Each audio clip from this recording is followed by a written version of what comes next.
لله رب العالمين والصلاة والسلام على حبيبه محمد وآله وصحبه أجمعين. أعوذ بالله من الشيطان الرجيم. بسم الله الرحمن الرحيم.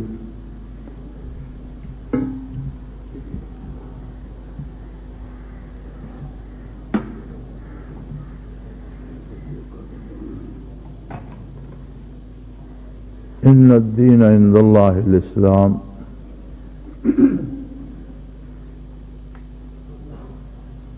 اللهم سبحانك لا علم لنا إلا ما علمتنا إنك أنت العليم الحكيم. مولاي صل وسلم دائما أبدا على حبيبك من زانت به السرور.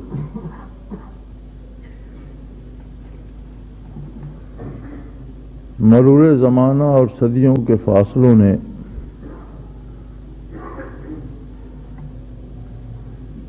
حقائق اور رسومات کے درمیان خلط ملط کر دیا ہے. دنیا میں جتنے مذاہب باطلہ ہیں ان سب کو اگر آپ یکجا کریں تو ان میں قدر مشترک یہ ہے کہ یہ عبادت کرنے سے دنیا کا یہ فائدہ ہو جاتا ہے. چونکہ اسلام کے علاوہ، دین حق کے علاوہ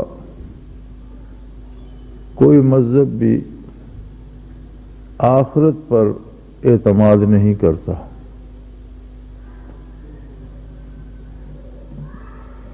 اور یہ سارے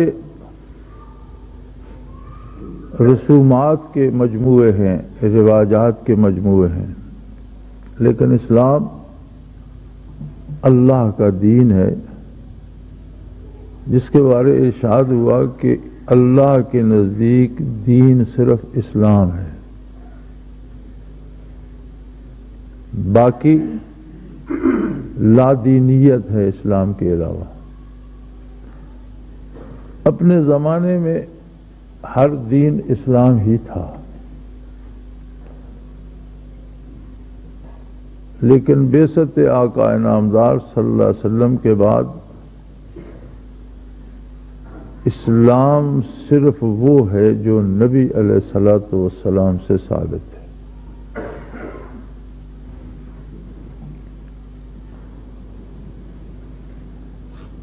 اللہ کا حکم اور نبی کا طریقہ، یہ اسلام ہے. آج ہم اسلام کو بحیثیت ایک قومیت کے لیتے ہیں. قومیتوں کی حدود نہیں ہوتی. قومیتیں نسلی اعتبار سے یا خونی اعتبار سے ہوتی ہیں. کوئی جس قبیلے کا فرد ہے وہ اس کی قومیت ہے. اور اللہ کریم نے قبائل اور شعوب میں خود تقسیم فرمایا ہے، وَجَعَلْنَا قَبَائِلَ وَشُعُوبًا لِتَعَارَفُوا. یہ قبائل اور ان کی شاخیں اور ان کے شعبے اس لیے بنے کہ آدمی کی شناخت ہو سکے کہ فلاں فلاں کا بیٹا فلاں قبیلے سے. ان کی اساس صرف اتنی ہے، لیکن کوئی کچھ بھی کرے وہ قومیت سے خارج نہیں ہو جاتا. اگر وہ عابد و زاہد ہے، نیک ہے، صالح ہے تو اسی قوم کا فرد ہے. لیکن اگر وہ چور ہے، ڈاکو ہے، بدکار ہے، ظالم ہے، قاتل ہے، پھر بھی اسی قوم کا فرد رہے گا. قومیت بدلتی نہیں. دین قومیتوں سے بالا تر ہے. دین قومیت کی پرواہ نہیں کرتا. دین کے لیے مشرقی، مغربی، شمالی، جنوبی، گورا، کالا، عربی، اجمی، یورپین ہے کوئی یا کوئی مشرق بعید کا ہے، دین کے لیے اس سے کوئی فرق نہیں پڑتا. دین صرف اس کے لیے ہے جو اس کو اپنے یقین کے ساتھ مانتا ہے.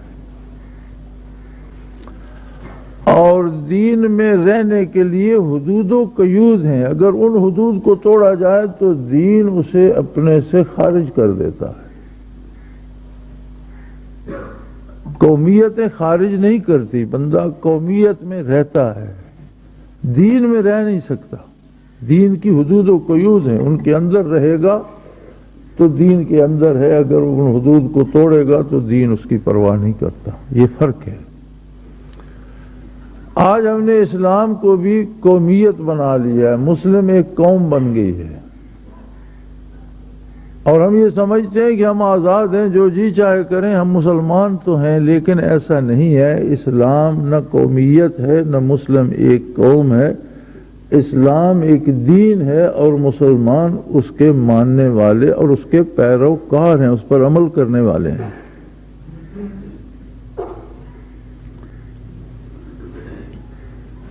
عملی زندگی میں اب یہ دیکھا گیا ہے کہ جو رسومات ہمارے یہاں بر صغیر میں ہندوؤں سے آ گئیں،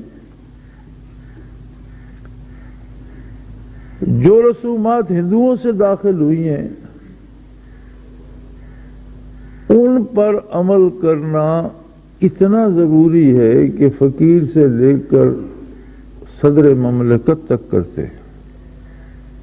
مثلا یہ بسنت آ گئی، اربوں روپے خرچ ہوئے، چونکہ ضروری تھا بسنت کا تہوار.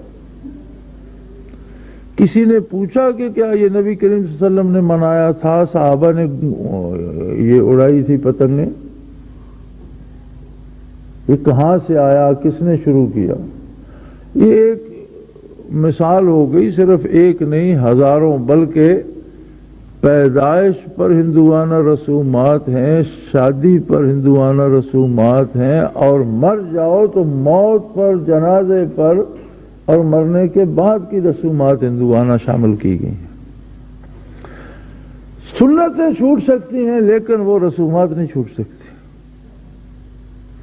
اور کسی سے کہا جائے کہ یہ کام سنت کے مطابق کر لو تو وہ کہتے ہیں ہماری بدنامی ہوگی، ناک کٹ جائے گی.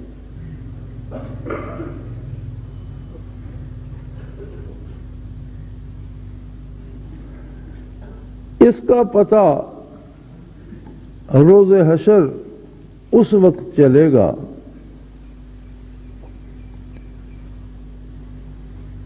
کہ جب کچھ لوگ بھاگیں گے لوائے حمد کی طرف.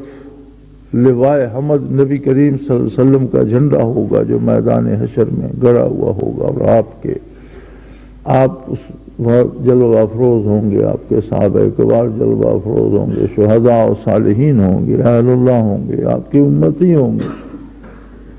اب جو بھی مسلمان کہلاتا ہے قبر سے اٹھ کر تو سیدھا ادھر کوئی دوڑے گا،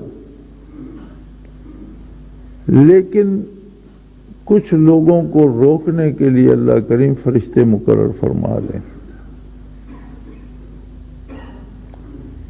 مفسرین کرام نے اس کی تفسیر لکھی ہے ساری، اور احادیث مقدسہ سے لکھی ہے کہ حضور فرمائیں گے کہ جب یہ مسلمان ہیں تو انہیں میرے پاس آنے سے کیوں روکا جا رہا ہے؟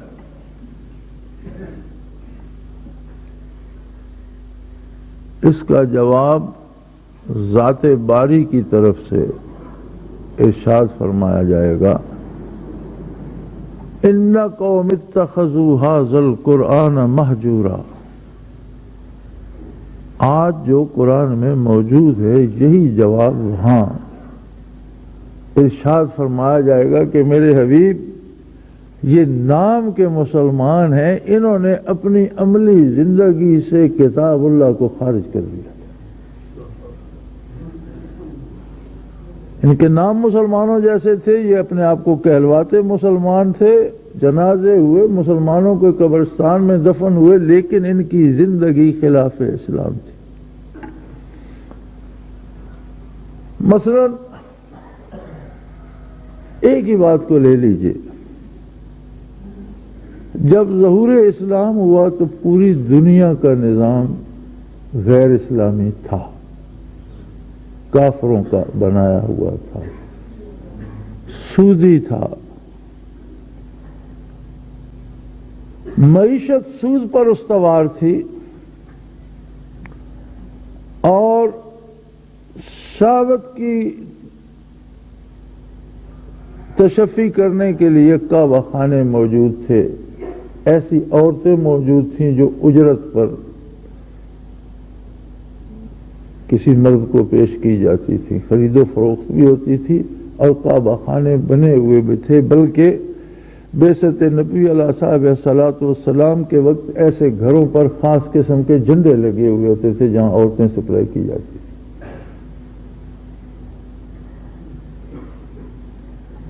کیا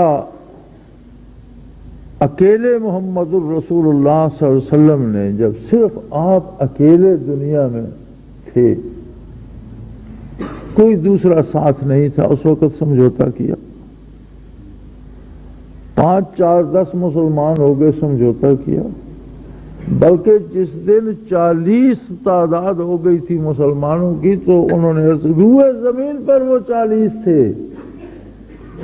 انہوں نے اس کی یا رسول اللہ کفار تو حرم کعبہ میں بتوں کی پوجا کریں، ہم اللہ کو سجدہ نہ کر سکیں، ہم 40 ہے، ہم حرم میں جائیں گے. جہاد کی اجازت نہیں تھی، ہاتھ اٹھانے کی اجازت نہیں تھی. سیرت میں موجود ہے کہ ان 40 نے ایک دوسرے کے بازو میں بازو دے دیا اور چل پڑے بیت اللہ کو. کافروں نے پتھر مارے، کافر عورتوں نے برتن سروں میں پھوڑے. ابو جہل نے پورا ایک دستہ نیزہ بردار گلی میں کھڑا کر کے گلی کو سیل کر دیا تھا کہ یہاں پہنچے تو نیزوں سے چھلنی کر دو. وہ بڑھتے ہی گئے. آخر ابو جہل نے کہا کہ یہ مختلف قبیلوں کے لوگ ہیں، مارے گئے تو قبائل میں جنگ چھڑ جائے گی اور یہ باز نہیں آئیں گے. سارے زخمی ہو گئے، سر پھٹ گئے، لیکن یہ رکتے نہیں، تو جا لینے دو. اس نے دستہ ہٹا لیا اور مسلمانوں نے بیت اللہ میں پہلی نماز ادا کی. دعویٰ کیا تھا کہ ہم دنیا میں 40 ہیں، ہم کیوں چھپ کر کریں؟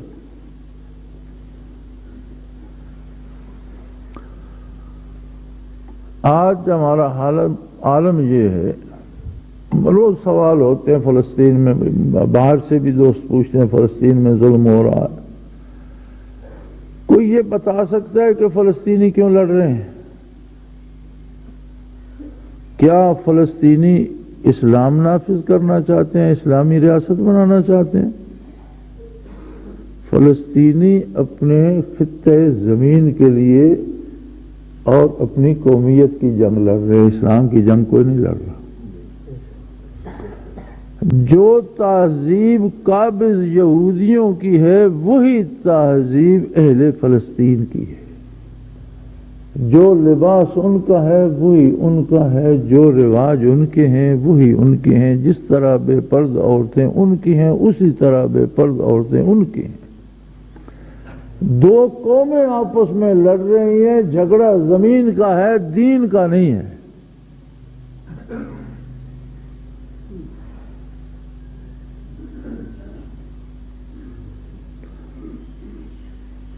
کشمیر میں نصف صدی سے جنگ جاری ہے.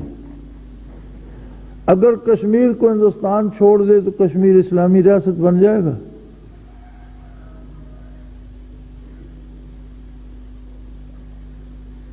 اور اگر اسی ریاست کا حصہ بننا ہے جس میں ہم بستے ہیں تو یہ تو غیر اسلامی ریاست ہے، مسلمانوں کی ریاست ہے، اسلام کی نہیں. جہاد کیسے ثابت ہوگا؟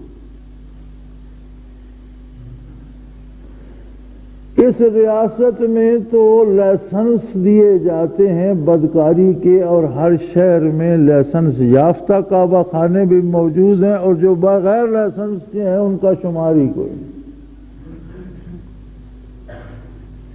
شاید کوئی ہوٹل ایسا ہو جس میں بدکاری کے لیے لڑکیاں نہیں لڑکے تک پیش نہ کیے جاتے ہیں.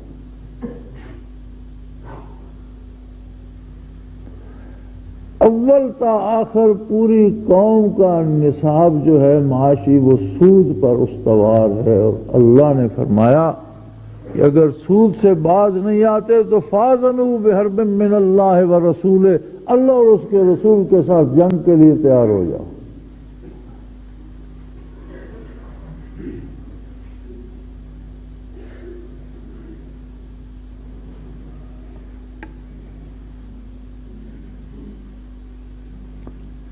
اسلام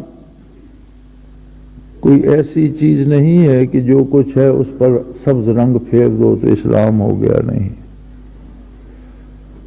جو کچھ ہے اسے ختم کر دو۔ اسلام کی ابتدا نفی سے ہے، حالانکہ ہر بات اسبات سے شروع کی جاتی ہے۔ جو آپ منوانا چاہتے ہیں اس کا اقرار کروانا چاہتے ہیں، اسلام پہلے انکار کرواتا ہے۔ لا الہ، کوئی بھی اس قابل نہیں کہ اس کی عبادت کی جائے، چلو جھگڑا ہی ختم ہو گیا، کچھ بھی نہیں بچا، کوئی بھی نہیں بچا۔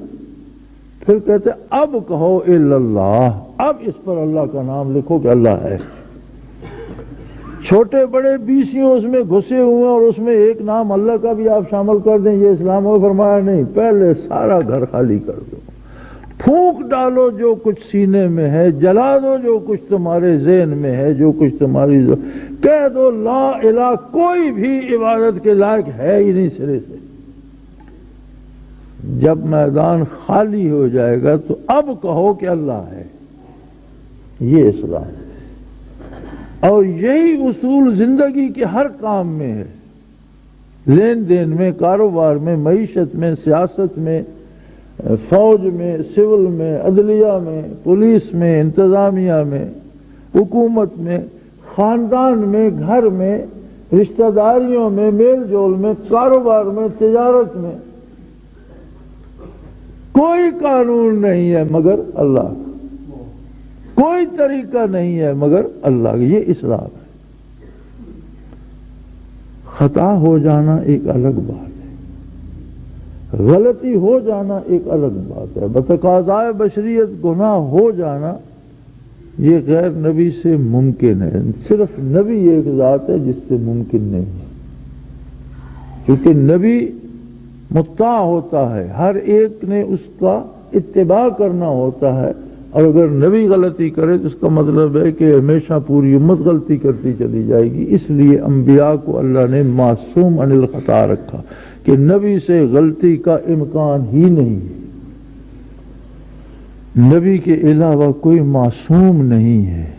ہاں محفوظ ہوتے ہیں اللہ کے بندے، صحابہ کرام محفوظ ہیں، اللہ ان کی حفاظت فرماتا ہے، لیکن ان سے بھی بعض غلطیاں سرزد ہوئیں جن پر مقدمے چلے، عدالت بارگاہ نبوی سے سزائیں ہوئیں، ہم ان کی گرد پا کے لائق بھی نہیں ہیں۔ وہ لوگ تھے جن کی ہڈیوں سے اسلام کی عمارت بنی، جس میں پانی اور گارے کی بجائے ان کا خون اور گوشت لگا۔ وہ لوگ تھے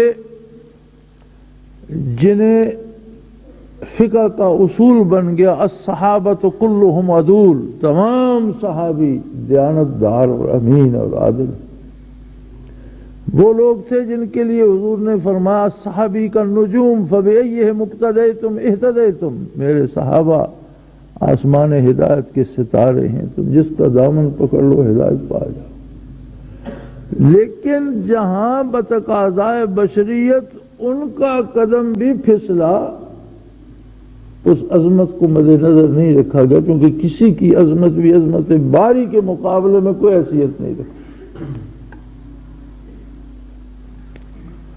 چاہے جائے کہ معاش و ہم سود بھی کھائیں، بدکاری کے اڈے بھی چلائیں، مساجد پر گولیاں بھی برسائیں، بازاروں میں بم بھی پھینکیں، اللہ کی مخلوق کو ایذا بھی دے، قتل عام بھی کرے، کاروبار میں دھوکہ بھی دیں، لوگوں کو لوٹ کر بھی کھائیں، اور توقعات ہماری یہ ہے کہ برکتیں وہ نازل ہونی چاہیے جو بدر میں ہوئی تھی۔ کہا یہ جاتا ہے کہ مسلمان ہی کو ہر جگہ کیوں مار پڑتی ہے؟ ارے کوئی کتا بھی گھر چھوڑ دے اسے ہر گلی میں مار پڑتی ہے، آوارہ کتوں کو مار نہیں پڑتی؟ آج کے ہم جو اسلام کا دعویٰ کرنے والے ہم آوارہ کتوں سے بھی بدتر ہو چکے ہیں۔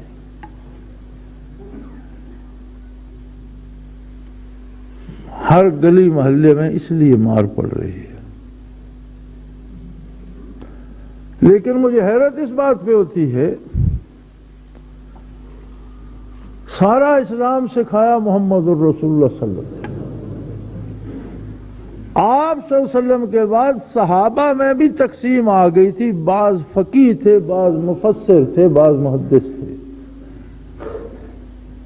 بعض قاری بہت اچھے تھے، بعض کی خدمت میں جاتے تھے کہ فقہ کا سوال ان سے پوچھا جائے، تفسیر پوچھنی ہوتی کسی دوسرے بزرگ کے پاس۔ یہ ساری خصوصیات تقسیم ہو گئی تھی۔ جامع صرف ذات تھی نبی کریم صلی اللہ علیہ وسلم کی۔ آپ کے بعد کوئی ایسا نہیں ہوا جو اس طرح ہر صفت کا جامع ہو جیسے محمد رسول اللہ۔ تقسیم ہو گئی۔ اسی طرح اسلام کے شعبے اب بھی مختلف طرح سے تقسیم ہو چکے ہیں۔ کوئی تبلیغ کرتا ہے، کوئی پڑھاتا ہے، کوئی ابتدائی کتابیں پڑھاتا ہے، کوئی انتہا تک پڑھاتا ہے، کوئی عمل سکھاتا ہے، کوئی ترجمہ پڑھا رہا ہے۔ مختلف شعبے بن گئے۔ ان سب میں قیمتی اور نازک شعبہ ہے تصوف کا، جنہوں نے دلوں کی اصلاح کا ٹھیکہ لیا۔ وَيُزَكِّيهِمْ وَيُعَلِّمُهُمُ الْكِتَابَ وَالْحِكْمَةَ، تزکیہ کا جو عربی لفظ ہے تزکیہ، اس کا فارسی ترجمہ ہے تصوف۔ یہ سب غلط کہتے ہیں کہ تصوف صوف سے بنا اور فلاں سے بنا، فلاں کسی سے نہیں بنا کہ وہ صوف پہنتے تھے، یہ کہ کچھ بھی نہیں۔ پہلے صوفی تو بلکہ تصوف کا اصول یہ ہے کہ جس طرح سے تم رہتے ہو تمہاری رہائش اور لباس میں ایسی تبدیلی نہ ہے کہ تم لوگوں سے الگ نظر آؤ۔ عام زندگی جس طرح رہتے ہو اسی طرح رہو سو۔ تبدیلی آئے تو دل میں آئے، لباس بدلنا تصوف کا کام نہیں ہے۔ اس لیے بزرگوں نے لباس نہیں بدلے، دل بدلے ہیں۔ تصوف فارسی کا لفظ ہے اور صفا سے ہے، اور تزکیہ جو قرآن کا لفظ ہے اس کا ترجمہ ہے تصوف۔ وہ بھی ذکاوت سے، ازقا سے ہے، تزکیہ بھی پاکیزگی سے ہے، اور تصوف بھی صفا سے ہے، صفائے باطن، صفائے قلب ہے۔ یہ بہت نازک تھا اور بہت ضروری ہے۔ نبی علیہ السلام کا شعبہ بھی یہ تھا کہ جو بھی ایمان لائے وَيُزَكِّيهِمْ وَيُعَلِّمُهُمُ الْكِتَابَ، یتلو علیہم آیاتہ، اللہ کا پیغام پہنچاتے ہیں۔ جو قبول کرے وَيُزَكِّيهِمْ، پہلے اس کے قلب کا تزکیہ، جو میں نے عرض کیا تھا نا لا الہ، وہاں سے شروع کرتے ہیں۔ جب قلب منور ہو جاتا ہے تو پھر اسے کتاب کی اور حکمت کیا ہے؟ کتاب اللہ کی وہ تفسیر جو محمد الرسول اللہ صلی اللہ علیہ وسلم کا کردار ہے۔ حضرت عائشہ صدیقہ رضی اللہ عنہا پر کسی نے سوال کیا تھا کہ آپ کے اخلاق کریمانہ کے بارے کچھ ارشاد فرمائیے۔ انہوں نے فرمایا کان خلقہ القرآن، آپ قرآن پڑھ لیں، آپ کا خلق عظیم قرآن کے مطابق تھا۔ قرآن جو بیان کر رہا ہے میں کیا بیان کروں؟ تو عمل جو نبی علیہ الصلوۃ والسلام کا وہی حکمت ہے اور وہی تفسیر و تعبیر ہے قرآن کی۔ اس علم اور اس حکمت کو اپنانے کے لیے بنیادی طور پر صفائے قلب ضروری ہے، اور صفائے قلب کا شعبہ صوفیوں نے اپنایا۔ صفائے قلب کی ابتدا بھی اس بات سے شروع ہوتی ہے کہ میں محتاج ہوں اور ساری عظمتیں، ساری تعریفیں، ساری قدرتیں، سارا حسن، سارے کمال اللہ کے ہیں۔ الحمدللہ رب العالمین۔ اور اس کی انتہا بھی اسی پر ہوتی ہے۔ اس کا کمال بھی یہی ہے کہ بندے کو اپنی حیثیت کا اور عظمت الہی کا اپنی حیثیت کے مطابق ادراک ہو جائے۔ اس کی ابتدا بھی یہی ہے اور اس کی انتہا بھی یہی ہے۔ اور عجیب بات یہ ہے کہ علم ظاہر پڑھنے سے تو آنا آتی ہی ہے، وہ خواہ دنیاوی ہو یا دینی ہو۔ دینی بھی 10 کتابیں پڑھ لو تو بندہ سمجھتا ہے میرے جیسا کوئی دوسرا نہیں، اور دنیاوی تعلیم بھی کوئی matric B A F A بھی کر لے تو سمجھتا ہے میرے جیسا کوئی دوسرا۔ علم ظاہر سے اپنے ہونے کا احساس پیدا ہوتا ہے، اور صفائے قلب سے اپنے کچھ نہ ہونے کا اور عظمتیں ساری اللہ کی ہیں احساس ہوتا ہے۔ پھر کوئی چیز پاس ہو تو پتہ لگتا ہے میں تو کچھ نہیں، یہ اس کا احسان ہے کہ اس نے مجھ میں یہ کمال پیدا کر دیا یا مجھے یہ توفیق عطا کر دی، یہ بھی صفت اس کی ہے، میرا کچھ نہیں۔ اور اس میں فعل بھی وہی ہوتے ہیں جنہیں بڑی محنتیں کرنے کے بعد پھر یہ خیال پیدا ہو جاتا ہے کہ نہیں میں بھی ہوں۔ جس طرح اسلام میں کلمہ حق کا انکار ہے، جس طرح اسلام میں ارکان دین کا انکار ہے، جس طرح اسلام میں اللہ کی عظمت اور نبی کی صداقت کا انکار ہے اور بندہ کتنا بڑا کافر ہو جاتا ہے، اسی طرح تصوف میں جب یہ بات آ جائے کہ میں بھی ہوں، اسے کہتے ہیں مرتد عن الطریقہ۔ وہ اگر دین کے ارکان کا انکار کرتا ہے تو وہ دین سے مرتد ہوتا ہے، اور صوفی میں اگر اپنی بڑائی کا خیال آ جاتا ہے تو یہ طریقت کا مرتد ہوتا ہے۔ اور یہ ایسا مرض ہے کہ اس سے شفا ممکن نہیں ہوتی۔ حضرت سید اشرف علی تھانوی رحمۃ اللہ تعالی علیہ سے کسی نے پوچھا تھا کہ یہ تصوف کا اور صفائے باطن کا اور کسی شیخ کا انکار یہ کوئی کفر تو نہیں ہے، اور کوئی قرآن نے اس کو ماننے کا حکم تو نہیں دیا؟ آپ نے فرمایا کفر تو نہیں ہے، لیکن ایسے لوگ مرتے عموماً کفر ہی پر ہیں۔ مرتد عن الطریقہ جو ہوتا ہے وہ رفتہ رفتہ کفر تک پہنچ کر مرتا ہے، کیونکہ یہ کیفیات ہیں اور ایمان بھی ایک کیف ہے۔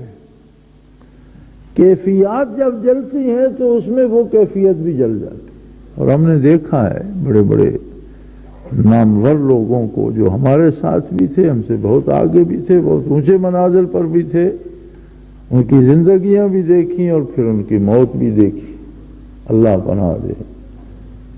جو اس بلندی سے گرتا ہے اس کا کچھ نہیں بچتا، چور چور ہو جاتا۔ جو جتنی بلندی پہ ہوگا اتنی چوٹیں آئیں گی۔ یہ اتنا کچھ میں نے اس لیے عرض کیا کہ میرا اور آپ کا رشتہ صفائے قلب کا ہے، باقی سارے کام ضمنی ہیں۔ ہم انسان ہیں، ہم مکلف ہیں دنیا میں جینے کے، ہم مکلف ہیں روزگار کرنے کے، ہم مکلف ہیں حکومتی امور میں اپنی رائے دینے کے، ہم مکلف ہیں تعلقات رشتے ناطے ساری زندگی کے امور ہم نے انجام دینے ہیں۔ ان میں جو کچھ کہا جاتا ہے وہ محض اس لیے ہوتا ہے کہ ہم اجتماعی طور پر شعوری طور پر کچھ فیصلے ایسے کریں جو ہمارے حق میں بہتر ہوں، ملک کے حق میں بہتر ہوں، قوم کے حق میں بہتر ہوں۔ ورنہ ہمارا اصل مشن صرف یہ ہے کہ ہم قلوب کو تعلیم کتاب و حکمت کے لیے تیار کریں، اور یہ اجتماع بھی اسی لیے ہوتے ہیں۔ مجھے اب تجربہ اس کے خلاف ہوتا جا رہا ہے، میں اس لیے عرض کر رہا ہوں۔ کوئی آ جاتا ہے جی میرا یہ بھائی اس کو مرگی کے دورے پڑتے ہیں، میں اس کے لیے لایا ہوں اسے ساتھ۔ کوئی بیویاں آ جاتی ہیں، یہ بچی بیمار رہتی ہے، میں نے کہا جی یہ نہ تو درگاہ ہے، نہ یہاں کوئی مزار ہے، اور نہ بیماروں کی شفا کا کوئی اہتمام ہے، اور نہ اس کے لیے اجتماع کا اہتمام کیا گیا۔ یہ درست ہے، دعا کے لیے حضور نبی کریم کی خدمت میں بھی لوگ جاتے تھے، صحابہ کبار کے پاس بھی جاتے تھے، مشائخ کے پاس، اہل اللہ کے پاس بھی جاتے ہیں، لیکن اپنے وقت پر جائیے۔ ضرورت ہے تو ضرور بات کیجیے، اپنے وقت پر کیجیے۔ یہ جو ایک خاص وقت رکھا گیا ہے کہ اس پہ احباب جمع ہوں اور مل کر ذکر اذکار ہو اور توجہ اللہ ہو اور کوئی قلبی کیفیات ہوں، اس میں لچ چلنا ضروری ہے۔ آپ کو ضرورت ہے خط لکھ کے نقش منگوا لیں، کوئی بات کرنی ہے خط لکھ کے کر لیں، تشریف لے آئے، رہیں رات رہیں مہینہ رہیں 2 دن رہیں، یہاں تو کوئی پابندی نہیں ہے، اپنی بات کے لیے آپ آئیں۔ جو اجتماع محض رضائے باری اور صفائے قلب کے لیے اور اللہ اللہ کے لیے کیا گیا ہے، اس میں آپ اپنا لچ نہ تلا کریں، اپنے کاموں کے لیے اپنا وقت نکالا کریں۔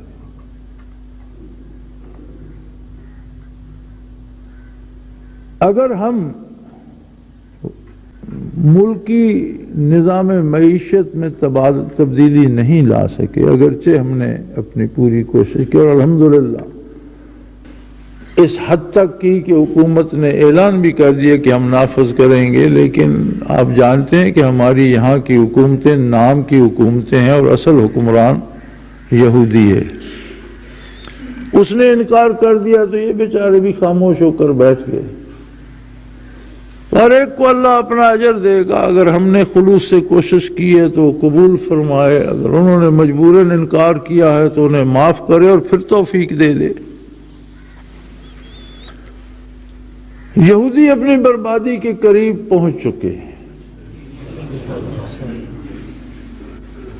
اور یہودیوں کی بربادی کی ابتدا افغانستان سے ہوگی، جہاں جنگ اسلام کے لیے ہوئی ہے، جہاں کسی زمینی قومی طبقاتی تقسیم کے لیے نہیں ہوئی۔ واحد ٹکڑا ہے افغانستان جہاں لوگ اس لیے لڑے ہیں کہ ہمیں کفر منظور نہیں اور ہم اسلامی حکومت بنائیں گے۔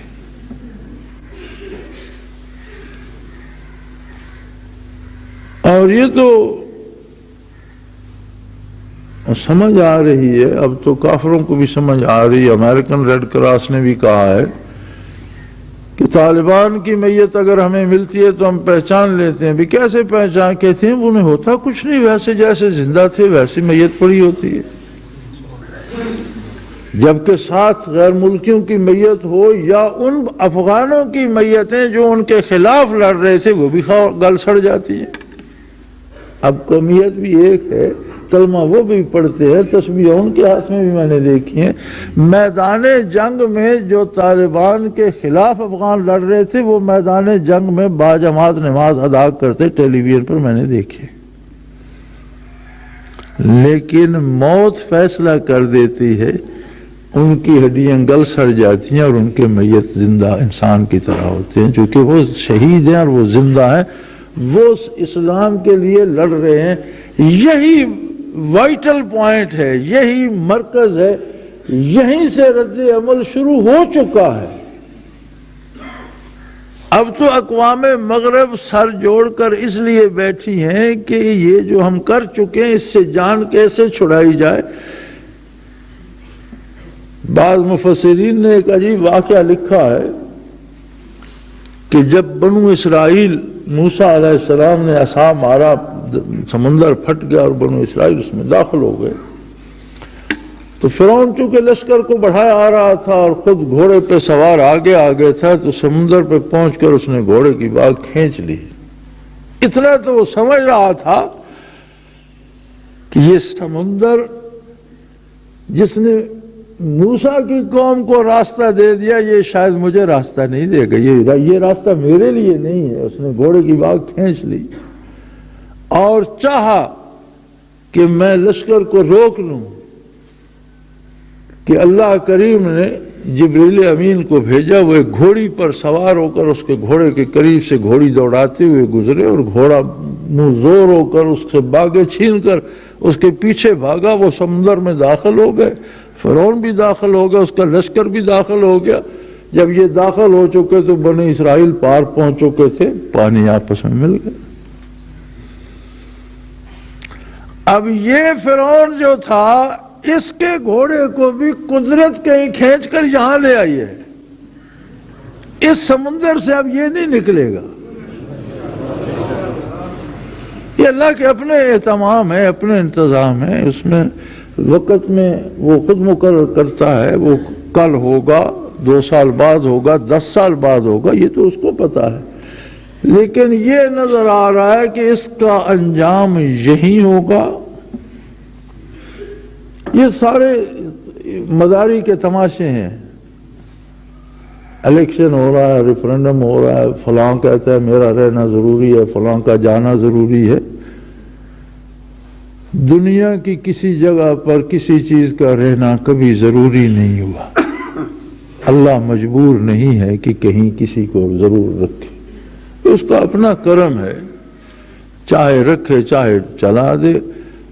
آدم علیہ نبینا علیہ الصلوۃ والسلام سے لے کر آج تک کم و بیش 1.25 لاکھ کے قریب تو انبیاء اور رسل گزر چکے، کسی کا باقی رہنا ضروری نہیں ٹھہرا۔ وہ بڑے بڑے سلطان اور بڑے بڑے حکمران جنہوں نے بڑے صغیر کو قدموں سے روندا اور گھوڑوں کے سموں سے روندا اور اسے ایک خوشحال سلطنت بنا دیا، ان کے تو مقابر کا رہنا بھی ضروری نہیں رہا، اور بچے کھیل رہے ہوتے ہیں شہنشاہوں کی قبروں پر۔ میرا اور آپ کا رہنا کہاں ضروری ہو گیا؟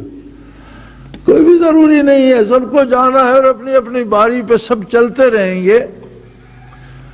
ایک بات دھیان میں رہے کہ پوری توجہ سے ذکر کرو، انہی لوگوں کو توفیق ہوگی جن کے قلب ریا سے، بغض سے اور بری سوچوں سے پاک ہوں گے۔ ان الارض للہ یرثها عبادہ الصالحین، زمین اللہ کی ہے اور اس کے وارث اللہ کے بندے ہیں، لیکن اللہ کے نیک بندے۔ یہ وقتی طور پر انسان کو بخار نہیں ہو جاتا تو کیا بخار غالب ہوتا ہے زندگی پر؟ ایک بندے کی 80 سال زندگی اور اس میں 80 دن بخار ہو گئے تو کیا فرق پڑتا؟ یہی جیسے صحت مند آدمی کو بخار ہو جاتا ہے، اسی طرح کیوں بخار ہوتا ہے؟ بدتمیزی سے، بد پرہیزی سے کوئی جراثیم پیدا ہو گئے۔ اسی طرح ہم بحیثیت مسلمان بیمار ہیں، ہم بد پرہیزی کرتے ہیں، ہم کافروں کی رسومات اپنا لیتے ہیں، کافروں کا کردار اپنا لیتے ہیں، جس کے نتیجے میں یہ بخار ہے جو ہم پہ چڑھا ہوا ہے کہ روئے زمین پر ہم کلمہ گو قتل ہو رہے ہیں۔ ہم بد پرہیزی چھوڑ دیں، واپس آ جائیں تو بخار کیوں چڑھے؟ صحت مند رہتا ہے آدمی ساری زندگی، بیماری چند روزہ ہوتی ہے، لیکن اگر وہ بد پرہیزی جس وجہ سے بخار ہوا ہے، جس چیز کو کھانے سے وہی کھاتے چلے جاؤ تو بخار بڑھتا ہی رہے گا۔ اس کے باوجود زمین اللہ کے بندوں سے خالی نہیں ہوتی، ایسے دل بھی ہیں جن میں سوائے اللہ کی محبت کے اور کچھ نہیں، جنہیں حکومت و سلطنت نہیں، تاج و سروری نہیں، نام و نمود نہیں، اللہ کی عظمت چاہیے، اور اللہ کی عظمت کے لیے جو اپنی جانیں لڑانا چاہتے ہیں اور لڑا رہے ہیں، شہید ہو رہے ہیں۔ یہ جنگ بڑھے گی، پھیلے گی، اسی کی لپیٹ میں کشمیر بھی آئے گا، اسی کی لپیٹ میں ہم بھی آئیں گے، یہاں سے بھی طوفان گزرے گا، اسی کی لپیٹ میں پورا بر صغیر آئے گا، اور یہ برما سے دریائے آمو تک انشاءاللہ اسلامی ریاست بنے گی۔ ہر کام اپنے وقت پہ ہوتا رہے گا۔ آپ کو جو میں وقت لے رہا ہوں اس لیے لے رہا ہوں کہ یار کم از کم اس کے لیے تو اپنے آپ کو فٹ کر لو۔ لڑائی تو کبھی ہوتی ہے، فوجی ساری عمر پریڈ کرتے ہیں، کتنے ایسے ہیں جو پریڈیں کر کر کے آگے اور ان کی پوری سروس میں لڑائی ہوئی نہیں، لیکن وہ جنگ کے لیے تیار تو رہتے ہیں، اسی کی انہیں پینشن ملتی ہے۔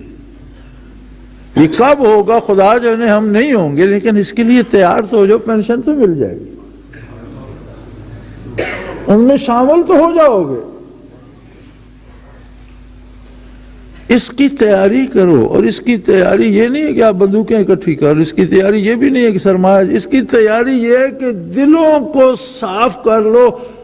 جس طرح فوجی ظاہری صحت دیکھ کر بھرتی کرتے ہیں نا، اس میں قلوب کو دیکھ کر توفیق دی جائے گی۔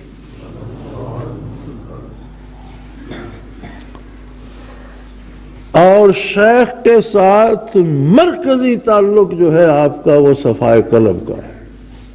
باقی کوئی کام ہو یا نہ ہو، تعویذ دے یا نہ دے، دم کرے یا نہ کرے، اور آپ کی کوئی بات سنے یا نہ سنے، ہاں یہ آپ کا حق ہے کہ آپ جب آئیں آپ کو ذکر نصیب ہو، آپ کو پوری طرح آپ روئے زمین پر کہیں ذکر کرنے بیٹھیں تو برکات وہاں نصیب ہوں، یہ آپ کا حق ہے، اور یہ شیخ کی ذمہ داری ہے، یہ اس کی ملازمت ہے، یہ اس کا احسان نہیں ہے، یہی کام کرنا ہے اسے، یہ اس کی ذمہ داری ہے۔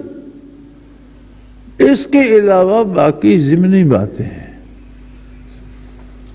ہو گئی نہ ہوئی نہ سے، جن کے پیر نہیں ہیں ان کا بھی علاج ہو جاتا ہے، جن کو ہمارے تعویذ نہیں ملتی ان کو بھی شفا مل جاتی ہے، یہ تو ضمنی باتیں ہیں، انہیں مرکزی اور اصلی حیثیت مت دو۔ مرکزی اور اصلی حیثیت ہے صفائے قلب کی، اور ایک دوسرے پر اپنی برتری منوانا چھوڑ دو، کوئی بھی بڑا نہیں ہے، سب چھوٹے ہیں، سب کے سب محتاج ہیں، سب کے سب فقیر۔ ان اللہ غنی وانتم الفقراء، صرف اللہ غنی ہے، لوگوں تم سارے فقیر ہو، سارے محتاج۔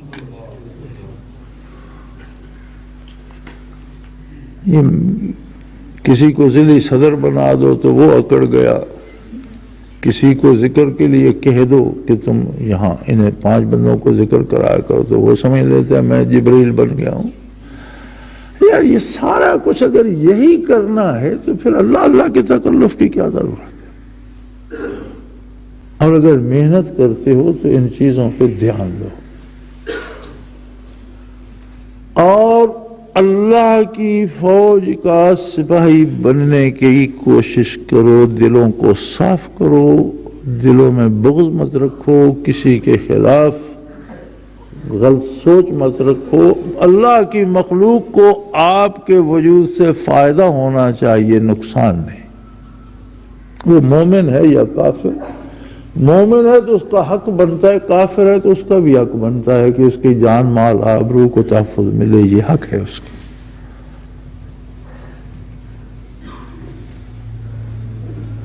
آنے والے وقت کے لیے پریڈ مسلسل کرو، ہماری پریڈ یہی ہے کہ ہم صبح و شام دن رات جب بھی موقع ملے قلب پر پوری توجہ کر کے محنت سے اللہ کا نام لیں۔ وَاذْكُرْ رَبَّكَ إِذَا نَسِيتَ،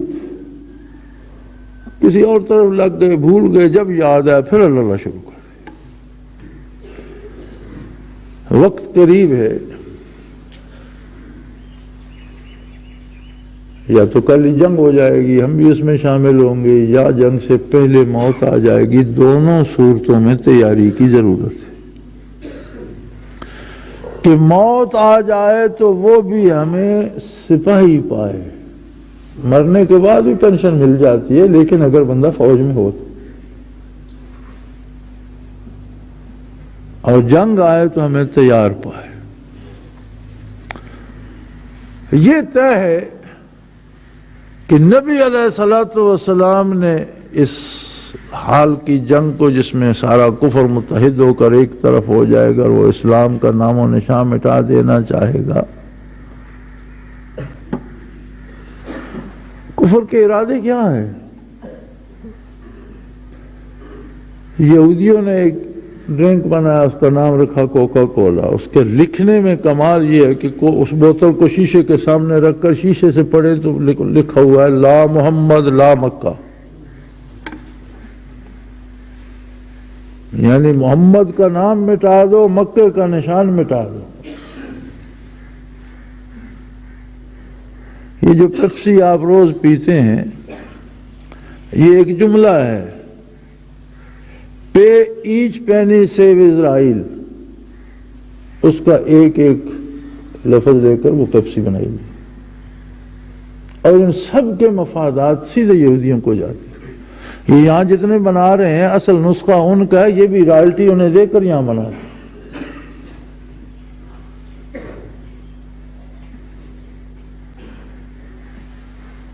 کچھ قادیانیوں نے مشروب بنا لیے، یہ بھی یہود کی ایک برانچ۔ جب یہ نہیں تھے تب بھی لوگ زندہ تو رہتے تھے۔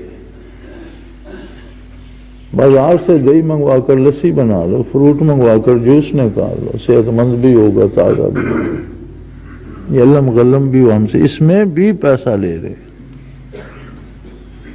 اور ان کے ارادے دیکھو، نیتیں دیکھو۔ آپ نے شاید غور کیا، یعنی میں نے خود سنا تھا صدر امریکہ کی زبان سے جو اس کی تقریر آ رہی تھی، اس میں کہ پٹھانوں کا قصور کیا ہے، تو اس نے کہا they were going to finish our culture around the globe، یہ روئے زمین سے ہماری تہذیب کا خاتمہ کرنا چاہتے تھے، ایک نئی تہذیب، ایک نیا زندگی کا اسلوب، ایک نیا لائف سٹائل آگاہ کر رہے تھے، لوگوں کو بتا رہے تھے کہ اس طرح جینا مرنا چاہیے۔ ہماری ان کی تہذیب کیا ہے؟ یہی جانوروں کی طرح رہنے کو وہ تہذیب کہتے ہیں۔ برہنگی، بے حیائی، سود خوری، سور خوری، یہ ان کی تہذیب ہے، اسے وہ تہذیب کہتے ہیں۔ تو یہ کفر اور اسلام کی جنگ ہر موڑ پہ جاری ہے۔ فی الحال یہودیوں کا اقتدار اتنا مستحکم ہے کہ وہ جس ملک کی چاہیں حکومت بدل دیں، جسے چاہیں آگے لے آئیں، جسے چاہیں پھر مہرے بنے ہوئے ہیں، اس لیے کہ ہم اپنی اصل سے کٹی ہوئی پتنگیں ہیں۔ لیکن اب وقت بہت قریب آ گیا ہے کہ جو کچھ وہ کر چکے ہیں اس کا حساب بھگتیں گے۔ ان سپر پاورز کا نام شاید تاریخ میں رہ جائے، زمین پر انشاءاللہ نہیں رہے گا۔ لوگ کہیں گے کہ کبھی یو ایس اے ہوا کرتا تھا۔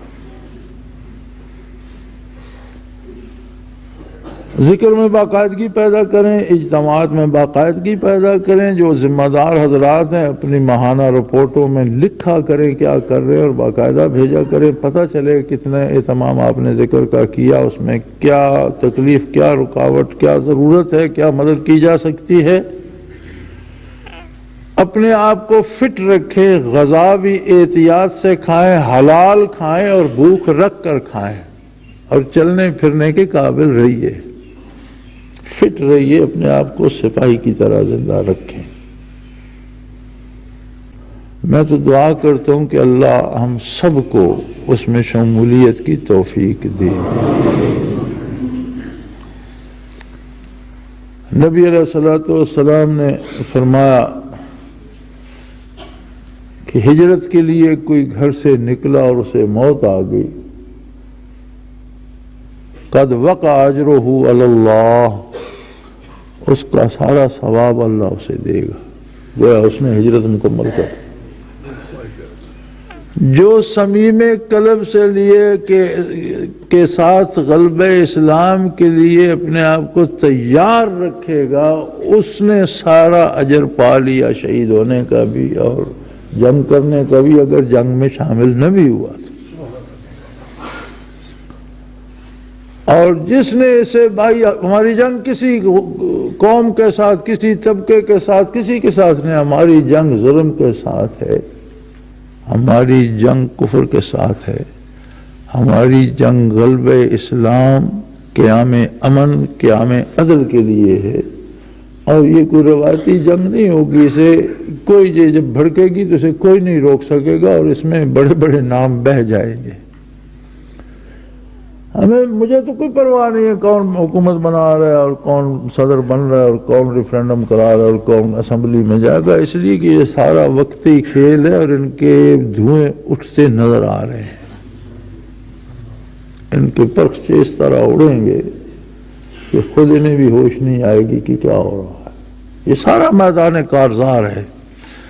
اسے حضور نے غزوۃ الہند کہا ہے، برِ صغیر کا عظیم معرکہ، اس لیے سارا برِ صغیر اس کی لپیٹ میں آئے گا.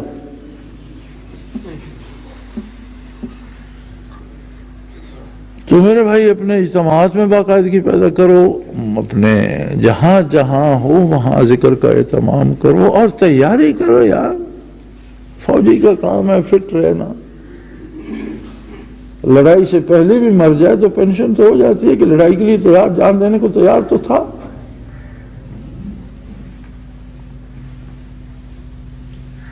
اور یہ چھوٹی چھوٹی باتیں، چھوٹے چھوٹے روزمرہ کے کام، ان سے دلوں میں خلش پیدا نہ کیا کرو. دل بڑی قیمتی چیز ہوتی ہے اور اس میں رنجش کے کانٹے نہیں بونے چاہیے. ان کو دماغ تک اور باہر تک رہنے دو. زندگی کبھی ہماری خواہشات کے مطابق نہیں ہو سکتی، زندگی اس کے حکم کے تابع. ہم پتہ نہیں کیا سوچتے ہیں، ہماری سوچ محدود ہے. ہم غلط سوچتے ہیں یا صحیح سوچتے ہیں ہمیں یہ بھی نہیں پتا. وہ جو کرتا ہے ٹھیک کرتا ہے. جہاں ہمارے خیال کے خلاف کچھ واقعہ ہوتا ہے ہمارا خیال غلط ہوتا ہے اور بات وہ صحیح ہوتی ہے. اس لیے ان چیزوں کو، چھوٹی چھوٹی باتوں کو دل کی گہرائی تک مت جانے. اللہ کریم آپ سب کو ہمت بھی دے، توفیق بھی دے، قبول بھی فرمائے. اور یار اگر اتنے دل ہی جتنے آج یہاں ہم بیٹھے ہیں، اگر اتنے دل ہی سچائی کے ساتھ روشن ہو جائیں تو کیا ہم ایک آگ نہ لگا دیں جہاں میں؟ اگر نہیں لگتی تو ہمارے شعلے دھیمے ہیں نا. ہم خود بین بین چلتے ہیں. جب نماز کے وقت نماز پڑھ لی، جھوٹ کے وقت جھوٹ بول لیا، ذکر کے وقت ذکر کر لیا. ذکر میں بھی ہم ایک دوسرے کو نیچا دکھانے کے لیے ٹانگیں کھینچتے رہتے ہیں. تو کیا فائدہ؟ اور زہر کھا کر تو کوئی مرے تو مرے، دودھ پی کر مرنے والا کتنا بد نصیب ہے کہ دودھ دوا بھی ہے، غذا بھی ہے. تو دودھ میں اتنی بار پرہیزی کرے کہ پیٹ پھٹ جائے اور دودھ پی کر مر جائے تو کتنا بد نصیب. کوئی زہر کھا کے مر جائے وہ تو مر جائے، اس نے تو زہر کھا لیا. لیکن دودھ پینے والا زندگی کیوں نہ، زندگی کی مزے کیوں نہ لے، دودھ پی کر مرے کیوں؟ اگر اللہ اللہ کرنا ہے تو اس کے لیے خلوص، اور یہ صفائی کے لیے تو ہے. پھر اس میں ہم جیبوں میں غلاظت لیے پھرے تو صفائی کہاں ہو؟ ایک کپڑے کو آپ جتنا دھوتے رہے، قمیض کو دھوتے رہے، اس کی جیبیں غلاظتوں سے بھر دے تو آپ 10 دفعہ دھوئیں گے اور دھلتی چلی جائیں گے. ہم میں ایک کمزوری ہے کہ ہم دوسروں کے محتسب ہیں. فلاں نے یہ کر دیا، یار اپنے محتسب بنو. اپنے اس مشت غبار کو، اس ایک بندے کو سیدھا کر لو، تم نے جہان کو سیدھا کر دیا. اور اگر اس ایک کو سیدھا نہیں کر سکے تو پھر دوسرے کو کہتے کیا ہو؟ یہ صرف آج کے اجتماع میں جتنے حضرات و خواتین ہم جمع ہیں، اللہ ہمیں توفیق دے ہم سدھر جائیں. ہم سود کھانا، کوئی حکومت زبردستی تو نہیں کھلاتی، آپ لینا چھوڑ دیں. یار کیوں لیتے ہیں سود؟ جب حکومت کا نظام ہی بدل جائے گا تو پھر سود نہ لینا کمال کیا ہوگا؟ پھر تو ملے گا ہی نہیں. اب لینا چھوڑ دو، درگزر سے کام لو، دوسروں کے لیے سہولتیں پیدا کرو. کسی کو آپ کی آسائش ہونی چاہیے. یہ وہ چیزیں ہیں جو اللہ کو پسند ہے اور وہ اپنا نام لینے کی توفیق ارزاں کرتا ہے. اس سے زیادہ آپ لوگ کیا چاہتے ہو کہ 1400 سال بعد آپ کے قلوب کا تعلق بارگاہ رسالت سے جوڑ دیا جائے؟ یار لوگ تو اس کو ماننے کو تیار نہیں کہ ایسا ممکن ہی نہیں ہے. لوگوں کی تو سمجھ سے بات باہر آتا ہے کہ وہ کیسے سکتا. تم دنیا کی سیٹلائٹ پہ روئے زمین کی چیزیں دیکھ سکتے ہو، تو اگر کسی کا دل ہی سیٹلائٹ بن جائے تو اس سے کیا چھپ سکتا ہے؟ اگر تم چھت پر ایک ٹین کی چادر لگا دو تو تم سارے جہان کے تماشے دیکھ سکتے ہو. اگر تم ایک کمپیوٹر ایجاد کر چکے تم امیجنیشنز کو اور سوچوں کو بھی تصویروں کی شکل دے سکتے ہو اور اس میں بنا سکتے ہو کہ فلاں وقت ایسا ہوا ہوگا، چلو اس کا نقشہ بنا رہا۔ اگر یہ ظاہری مشینیں اتنا کام کر سکتی ہیں تو دل ہے۔ جب یہ روشن ہوتا ہے 14 طبق دلے دے اندر تمبو وانگن تانے ہو، لا یسانی ارضی ولا سمائی ولیکن یسانی قلب عبد المومن۔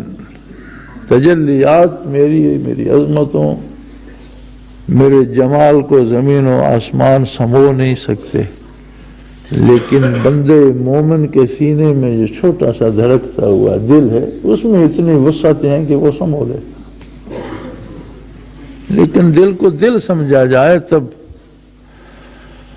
اور اسلام کا اصولی طور پر ہمارے پاس صرف یہی شعبہ ہے۔ باقی جو کام ہم کرتے ہیں ان کی حیثیت ثانوی ہے، چونکہ اس کے ساتھ ریلیٹڈ ہیں، جڑے ہوئے ہیں۔ اب جو استاد کتاب پڑھاتا ہے وہ اخلاق بھی سکھاتا ہے، وہ کہتا ہے غلطی بھی نہ کرو، وہ سزا بھی دیتا ہے غرازری پر، وہ بری محفل میں بیٹھنے سے بھی روکتے ہیں۔ اس سارے سے اس کا کیا مطلب؟ اسے تو کتاب پڑھانی ہے؟ نہیں، صرف کتاب ہی نہیں پڑھانی، جسے کتاب پڑھانی ہے اسے کتاب پڑھنے کے قابل بھی رکھنا ہے۔ تو اصولی طور پر ہمارا شعبہ یہ ہے، باقی جتنے کام کرتے ہیں وہ محض اس لیے کہ وہ اس کے ساتھ ضروری ہوتے ہیں، اور جو اس کے ساتھ ضروری نہیں ہوتا اس کی ہمیں غرض نہیں ہوتی۔ اللہ سب کو توفیق عطا کرے، قبول فرمائے، اور غزوۃ الہند میں شرکت کی توفیق دے۔ اس سے پہلے اگر موت آ جائے تو ہمارا نام ان سپاہیوں میں شامل ہو۔ آخر دعوانا الحمدللہ رب العالمین۔